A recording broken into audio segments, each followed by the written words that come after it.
c'est la suite et la fin. Parce qu'après, on parlera peut-être autre chose. En attendant qu'on se déploie sur l'Europe, le vieux continent, pour des enquêtes. Le Congo est victime des divisions internes entre les Belges. Conflit belgo-belge. Ce n'est pas moi qui le dis, ça m'a été dit ici.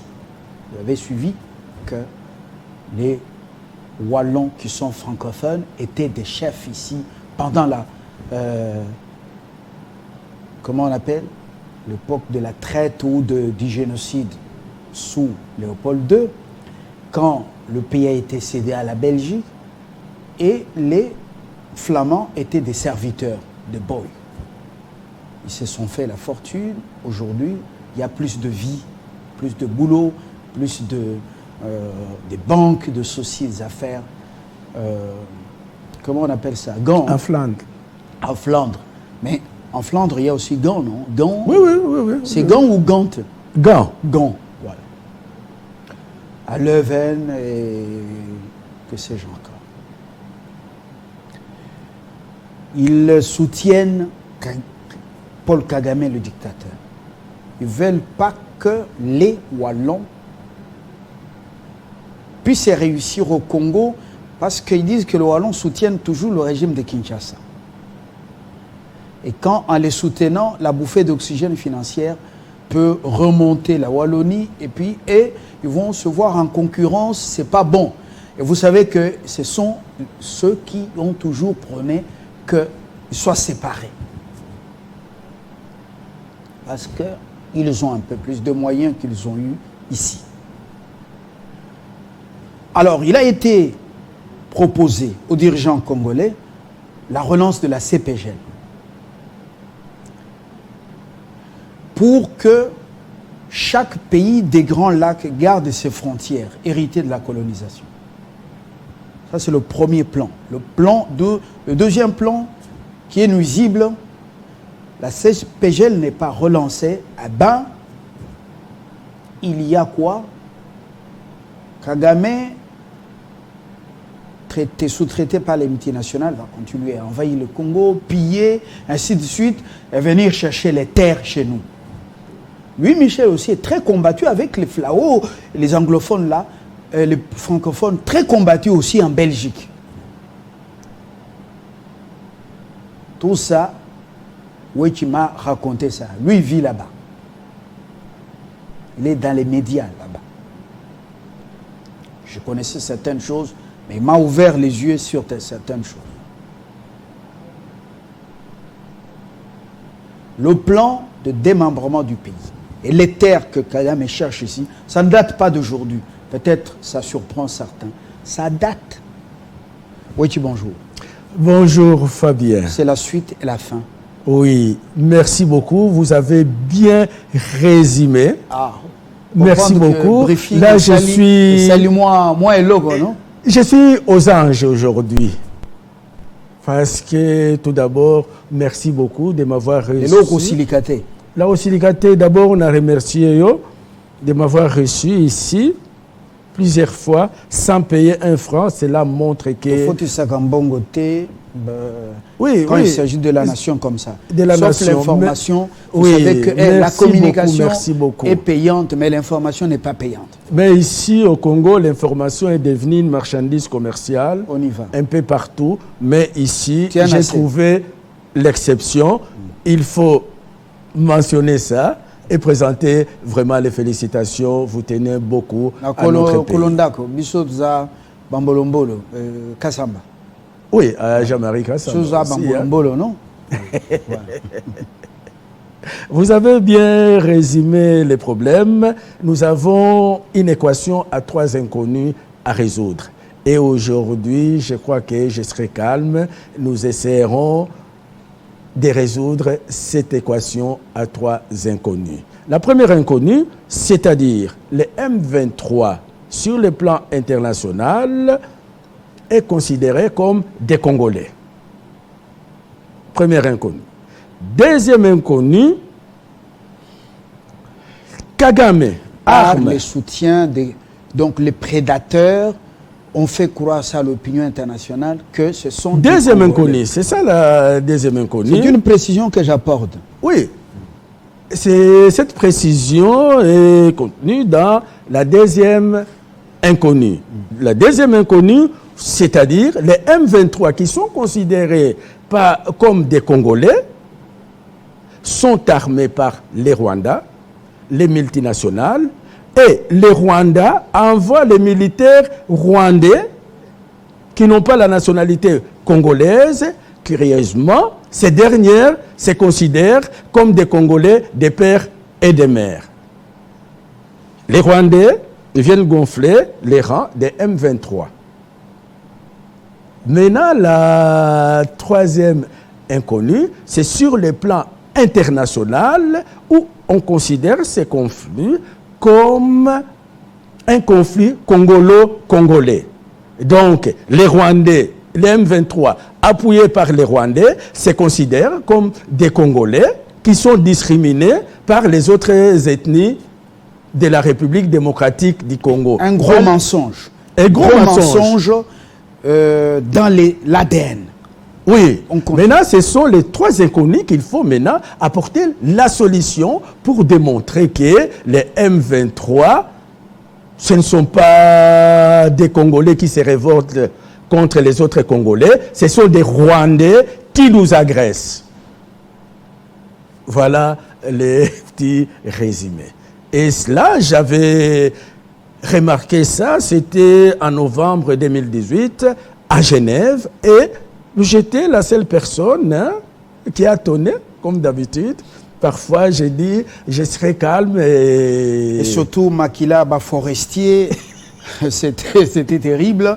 Vous voyez, c'est Wechi, non?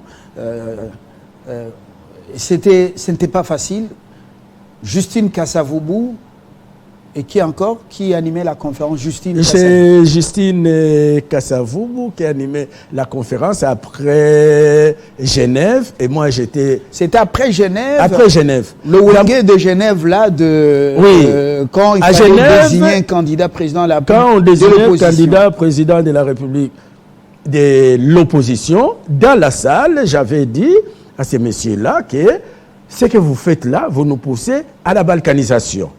Et le lundi, Justine, ou mardi, a organisé une conférence de presse et j'ai dit que Félix était le sauveur du Congo. On peut rentrer à Genève. Vous allez nous excuser, il avait piqué la colère, il était monté sur ses chevaux pour le Congo. Parce qu'il savait que le Wenge de Genève, c'était un plan des multinationales. Et le fait que Félix avec Kamere, s'était retiré de ce Wenge, pour lui, c'était une bonne décision.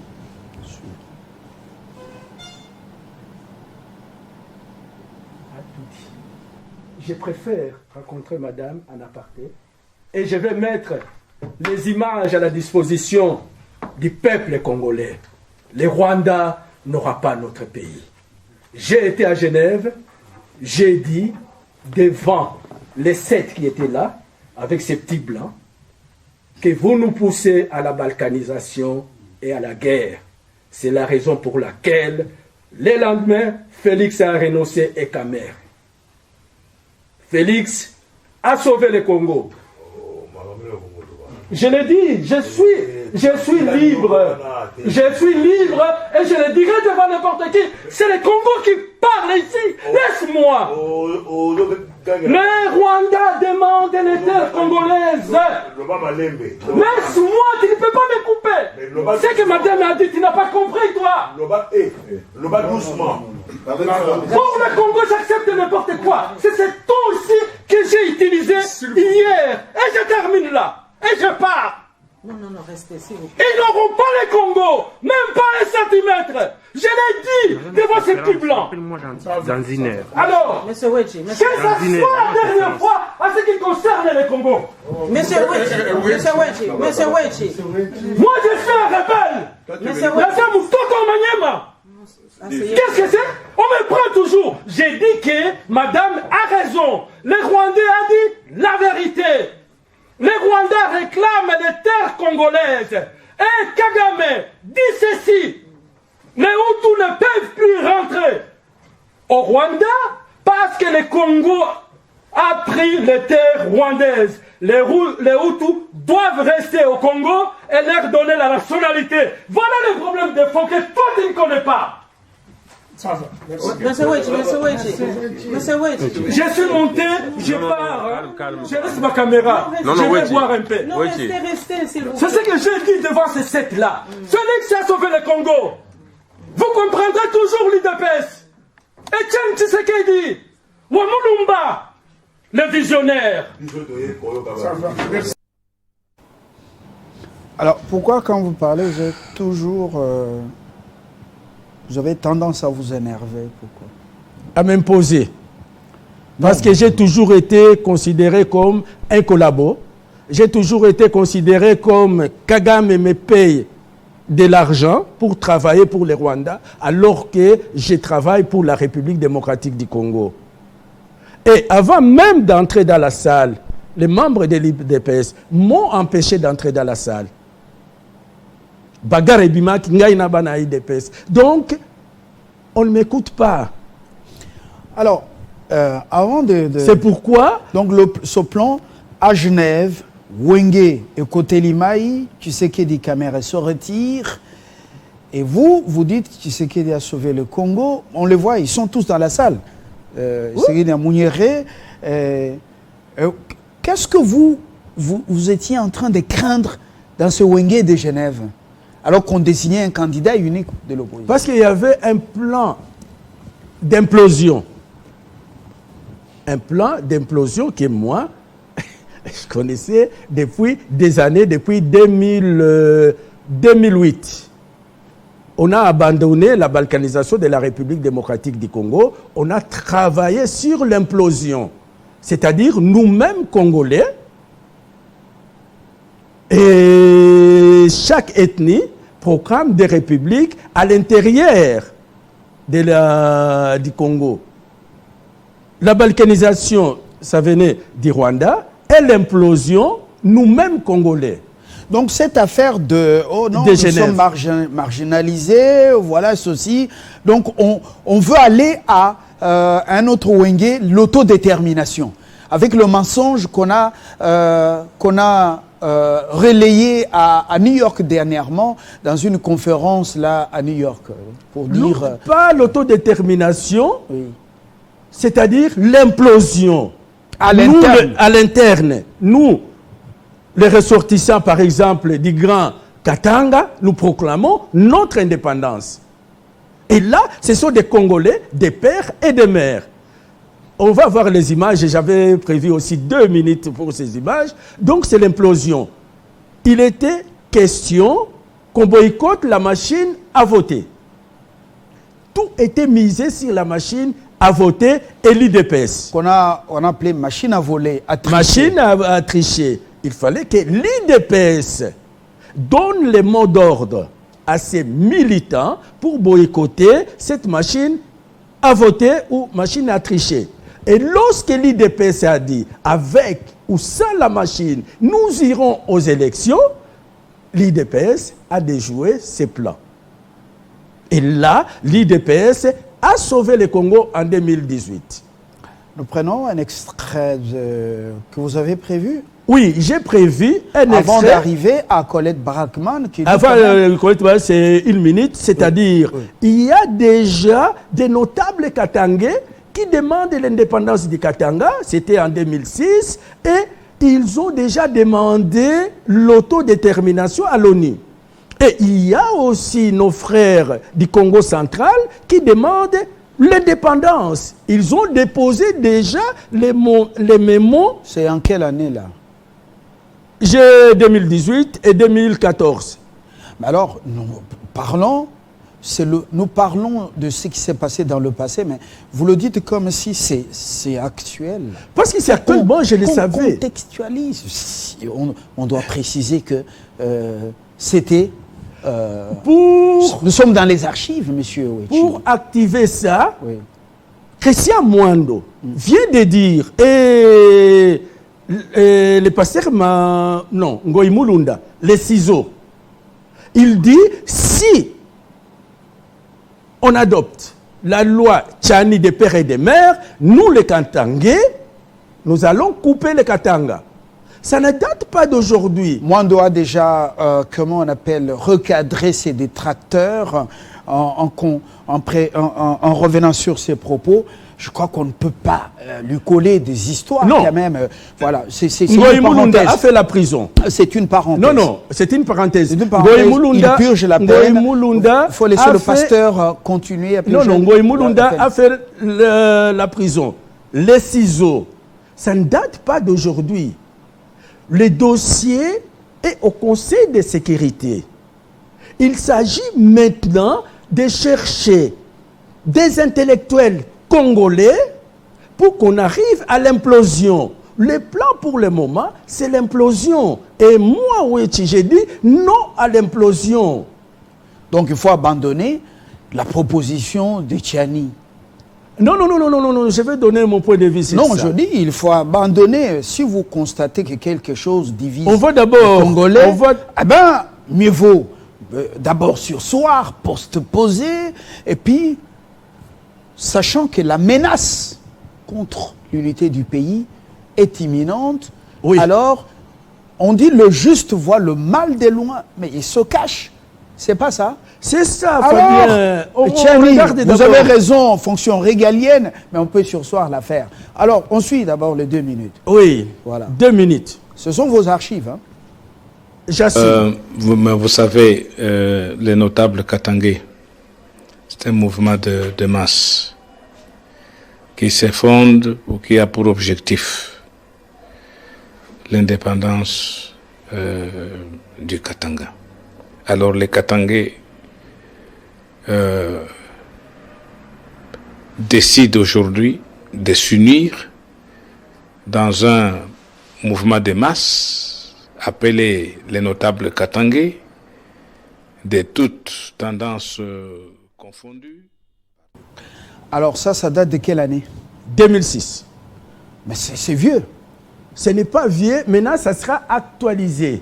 La communauté internationale, avec les Bakatara Katanga, risque de donner les armes aux Katangais. Et là, ça deviendra très dangereux que Ouganda, Rwanda donnera des armes aux Katangais.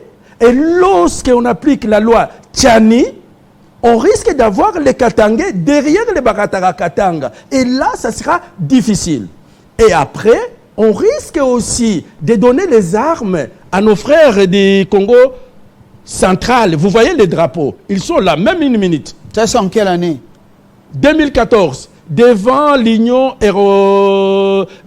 européenne, ils ont déposé leur demande d'autodétermination. Donc, sur le plan international, on travaille avec les intellectuels congolais. On sait qui, monsieur Ouechi? Vous parlez la beaucoup communauté internationale. Mais quelle est la communauté internationale? Quel est son nom, cette communauté internationale? J'ai dit la communauté internationale, le Rwanda, qui est supporté par les multinationales. J'appelle il y a un travail qui se fait. Qui s'est fait dans ce sens. Le Rwanda et l'Ouganda. Oui. Alors, les Rwanda, maintenant, si je dis on, c'est les Rwanda, Ouganda et les pays frontaliers, là, les Kenya, appuyés par les multinationales et les conseils de sécurité qui ont un plan pour que le Congo elle-même implose la République démocratique du Congo. Donc, le malheur passe par les fils du pays et les filles du pays. Oui. Alors, là c'était 2006. Ça date actualisé par Ngoï Mulunda et Christian Mwando. Ce que Christian Mwando a dit, il faut prendre ça au sérieux. Alors allez chez le Congo, qu'est-ce qu'on dit là? Là-bas, oui. Congo central. Donc on a toujours réclamé l'indépendance et puis tout ça drapeau nabiso déjà il y a état nabiso yango. Donc l'état du Congo central drapeau nango yango. Donc au lobby que non ezali drapeau Israël non. et ça le drapeau Israël. Tu vas voir que les couleurs, le drapeau Israël dans la couleur rouge. Je ne parle pas de couleurs, je parle de l'étoile. Étoile Oyo, et Zaliga signe, je peux vous dire, et ça spirituel. Donc pour dire que les Bakongo et les Juifs, ça a un lien de sang. Bakongo, on a des Juifs, oui, surtout qu'on a profondeur, donc c'est plus la politique, tu peux être dans la spiritualité, c'est pour te dire que les Bakongo, les Juifs ont un lien de sang. Et puis Étoile Oyo. On raconte des choses terribles. Les Juifs sont en train de se battre là-bas contre la Palestine pour le pain des terres. Bon, alors ça date de 2014. Devant on l'Union a réveillé, européenne. donc la proposition de loi Tchani a réveillé tous ces démons, ou bien a réactivé toutes ces velléités. Peut-être, bon, je ne peux pas. Vous avez dit que c'est réactivé, réactualisé. C'est réactualisé. Personnellement, pour la loi Tchani, bon, on peut. Je ne demande pas votre point de vue. Oui. Ce n'est pas encore arrivé. Donc, c'est cette proposition de loi Tchani qui est venue réactiver ces démons de division. Oui, comme donc, la machine à voter. Donc en Bongo, en 2018, donc, le archevêque en Bongo a raison dans ce qu'il a dit que oui, ça divise plus le Congolais. Parfaitement raison. La loi Tchani est comme la machine à voter en 2018 que l'UDPS a évité en disant avec ou sans la machine, nous irons aux élections. Ils reviennent encore avec la loi Tchani. Parce que si on adopte la loi Tchani en 2023, je vous assure, mes chers amis, le Rwanda, l'Ouganda va donner les armes. Pas les armes, les militaires rwandais et ougandais vont renforcer les Bakatarakatanga. Et on va dire que ce sont les Katangais. Et là, nous risquons d'avoir l'implosion. Et voilà. Et même nous disons non à l'implosion. Dans ce qu'on appelle triangle de la mort, aujourd'hui j'appelle ça triangle de la vie, Kyungu Mutanga a été vraiment beaucoup soutenu, instrumentalisé par l'ONU. C'est vérifié. Alors. Et là, n'oubliez pas que le général Numbi est à l'extérieur. Voilà. Gédéon à l'extérieur. Donc, il faut connaître la sagesse. On peut, en 2024, reprendre la loi Tchani, mais pas pour cette année. Est-ce que cette loi ne relance pas ce qu'on appelle la modification de la Constitution? Vous n'êtes pas la personne la mieux indiquée pour poser cette question. Vous êtes un confrère. Il faudra des spécialistes en la matière. Je garde ma question. Nous allons à la dernière étape pour finir avec vous. Donc, on dit le juste voit le mal de loin, il se cache. Vous venez de suivre qu'il y a là des réseaux bien réactivés pour armer et ressusciter les velléités expansionnistes. Plutôt, comment on appelle ça? Comme cette affaire de Tchombe, là, c'était quoi? L'indépendance du Katanga? Non. La sécession, les velléités sécessionnistes. Oui. Même si Nemwanda Nsemi, pour le moment, a rejoint l'Union sacrée, même s'il soutient à 100% son neveu, Félix Tshisekedi, eh ben, on peut toujours utiliser d'autres contre lui et relancer l'affaire. Vous voyez un drapeau avec l'étoile de David, comme si, ici, là, le juif connaissait l'aîné Congo. On raconte des histoires à dormir debout. Bon, dernière étape. Vous êtes à bord de l'avion. Vous venez à Kinshasa. En quelle année? C'était en 2004. Le Congo est victime d'un conflit belgo-belge. On n'aime pas que les francophones soutiennent Kinshasa. Oui. Les Flamands sont dans l'autre schéma. Mais parle-nous de ce schéma, relancer la CPGL. Joseph Kabila a payé les frais. Il a payé les frais de ce conflit belgo-belge. Oui. Vous connaissez comment Karel de Gucht a traité le président Kabila. Ça a énervé plus d'une personne. Vous connaissez. Même Colette Brackman n'était pas d'accord avec le comportement de Karel de Gucht, le flamand. Oui. Mais il y a un schéma. Si on échoue à réactiver les démons de sécession au Katanga et au Congo central, si la proposition de loi Tchiani est retirée ou examinée et non pas votée, il y a un autre schéma.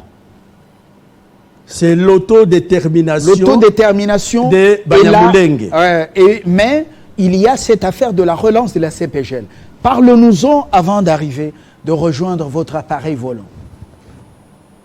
Donc, quand Louis Michel est venu, les MR, à l'époque c'était les PRL, les partis réformataires, les PRL, les partis de Louis Michel, en 1999, ils ont gagné les élections, ils sont venus au pouvoir avec objectif de reprendre la coopération entre le Congo et la République démocratique, entre la Belgique et la République démocratique du Congo.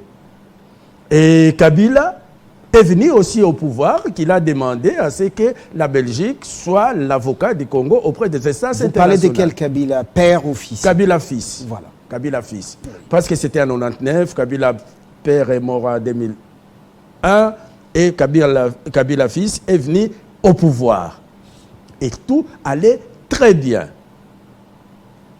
Arrivé en 2004, les Flamands ont torpillé Louis Michel. On l'a d'abord enlevé comme ministre des Affaires étrangères. On l'a envoyé à l'Union européenne et De Gucht a pris la place de Louis Michel. De Louis Michel. Parce que Louis Michel, c'était la Wallonie. Un homme qui portait Joseph Kabila et le il portait le Congo. Il portait le Congo. Il portait le Congo. Parce qu'une des conditions posées par la Belgique est que lorsque la Belgique débloque de l'argent auprès du Fonds monétaire international, par exemple pour réhabiliter l'hôpital Mamayemo, il faut que l'argent arrive aux bénéficiaires. Ce qui n'était pas le cas avec le régime Mobutu. C'est ce que la Belgique exigeait. Et dans un premier temps, le président Kabila a accepté. En 2005, la Banque mondiale et le Fonds monétaire international ont donné des moyens suffisants pour développer le Congo. Les gouvernements 1+4 ont utilisé cet argent pour leur campagne électorale. Les premières quoi, c'était ça. Et là, Marie-France Cros, journaliste de la Libre Belgique, que vous dites a écrit un livre. Elles sont cachées au grand public. Oui. Au peuple congolais. Oui, au peuple congolais. Avançons. On avance. C'est pas la vérité de l'évangile. Hein. Ouais, il faut non, toujours... il y a un livre, notre confrère Marie-France Cros de la Libre Belgique a écrit un livre. Mais votre consoeur n'est pas Luc, Marc, ni Mathieu. Nous-mêmes, on a fait aussi l'enquête pour créer des problèmes au Congo. Pas pour créer des problèmes. D'ailleurs, on avait encore donné l'argent pour payer les militaires quand on a fait les brassages. Et là, j'étais à l'aéroport et j'ai les images. On ferme la parenthèse. Il y a des choses que vous n'allez pas nous prouver. Il faut que ça soit vérifié. Au lieu de la raconter, nous sommes une télévision sérieuse. Voilà. Oui. Parce que moi, je parle toujours avec les images. Comme je n'ai pas les images. Tout marche bien. Joseph Kabila accepte justement la transparence. La Banque mondiale, FMI, prête de l'argent. Nous sommes pendant 1+4. Donc, première mission de Karel de Gucht ici au Congo, c'était pour... Le Michel est défenestré pour être envoyé à l'Union européenne. Oui. Alors, les premiers voyages, je n'étais pas dans l'avion. Maintenant, les deuxièmes voyages, là, j'étais dans l'avion. Et dans l'avion, on nous a remis une chemise contenant des biographies de nos dirigeants, en commençant par Jean-Pierre Bemba, mais pourquoi, Kabila. Je reviens à la question, pourquoi là, les Flamands ont fait défenestrer Louis Michel pour le mettre à l'Union européenne, justement, pourquoi ils ont préféré ils ont fait tout pour que des Gucht prennent la place de Louis Michel? Vous avez bien expliqué au début de notre émission. C'est parce que pour les Flamands, le Congo et les ballons d'oxygène économique de la Wallonie. Si on reprend les relations économiques militaire entre la Belgique et le Congo, ça va profiter à la Wallonie. Comme ça, la Wallonie aura un ballon d'oxygène économique pour concurrencer les Flamands. J'ai compris, et les téléspectateurs ont compris. Alors, je vous tire de votre chemise à bord de l'avion, comment on appelle, de la farde. Oui. Lui, c'est Colette Brackman elle-même qui raconte ça. Vous allez comprendre comment nous sommes victimes des conflits extérieurs aussi. On écoute Colette Brackman. Merci beaucoup. À bord de... C'est après l'avion, n'est-ce pas? Dans l'avion. Ouais. Oh non, après. Après. Colette. Il y a eu le premier épisode, c'est le ministre de Guc, donc qui succède à Louis Michel, qui arrive, il n'est jamais allé au Congo, il arrive, il passe moins d'une journée à Kinshasa, et puis il arrive à Kigali, de là il doit partir à Bukavu. À Kigali, il reçoit la presse à 8 heures du matin, et en réponse à une question, il dit « Ah, ici au moins, c'est-à-dire au Rwanda, ici au moins j'ai rencontré des gens qui avaient le sens de l'État, alors que de là d'où je viens, c'est-à-dire le Congo, il n'y a pas d'homme d'État, je n'en ai pas rencontré. Ce qui est une double faute. D'abord, de dire ça après quelques heures, parce qu'en quelques heures, on n'a pas le temps de rencontrer beaucoup de monde. On n'a pas le temps non plus de s'informer. Et c'est une faute diplomatique aussi, parce que on ne peut pas critiquer, il n'y a pas d'usage dans la diplomatie de critiquer le pays d'où on vient en territoire étranger. Donc, il s'agit là d'une double faute, à la fois de compréhension humaine et de tact diplomatique. Ce qui, évidemment, tend un peu les rapports entre Kinshasa et lui. Après ça, le président se rend à Bukavu, rencontre des envoyés, le ministre se rend à Bukavu, rencontre des envoyés du président Kabila, et la discussion sont évidemment assez tendues, mais enfin ça va, c'est le premier incident. Bon, le deuxième, quelques mois plus tard, tout le monde dit aux affaires étrangères que ce voyage est important, que le ministre veut vraiment avoir un bon entretien avec le chef de l'État, qu'il y a un enjeu, que c'est important pour la Belgique. C'est tellement important qu'on prépare bien ce voyage et que dans l'avion, nous sommes journalistes, vous étiez dans l'avion aussi, il y avait quoi, une trentaine de journalistes et d'ONG, et qu'on prépare tellement bien ce voyage qu'on nous remet une chemise de documentation sur le Congo. D'habitude, quand on reçoit ça, c'est une documentation basique avec des chiffres économiques, des chiffres de coopération, des informations comme ça. Ce que nous recevons, ce sont des biographies des dirigeants de la transition. C'est avant les élections, ce sont des biographies du président, de M. Rouberoy, de M. Bemba, etc. Et là, nous découvrons que, en fait, de biographies, ce sont des ramassis de racontars qu'on trouve sur Internet. On dit que Rouberoy, en fait, c'est un Burundais qui fait semblant d'être un Congolais, que Bemba, il est d'origine portugaise, que sa femme est brésilienne, voilà, et que Kabila lui-même, il aime les belles voitures, qu'il a étudié 3 mois en Chine, et qu'il n'est pas vraiment le fils de son père, etc. Donc, un ensemble de ragots qu'on puise dans les écrits de l'opposition ou n'importe quoi sur Internet. Et à ce moment-là, vous, Wechi, vous dites, mais c'est dingue, nous on se parle, et vous dites, mais c'est dingue, si ce truc circule à Kinshasa, ça va faire un incident. Et vous prévenez le responsable de la presse. Moi, je préviens un des diplomates qui accompagne le ministre en disant, attention, si ce document circule, forcément les intéressés, pas seulement le président, mais les vice-présidents, tout le monde, ils vont être furieux. Bon, on prévient, et puis qu'est-ce qui se passe? Rien du tout. La délégation officielle ne bouge pas. Bon, on peut toujours s'interroger si c'est par incompétence ou parce qu'il le faisait exprès. Toujours est-il que nous arrivons à Kinshasa. Évidemment, ce document circule, se retrouve entre les mains des dirigeants congolais.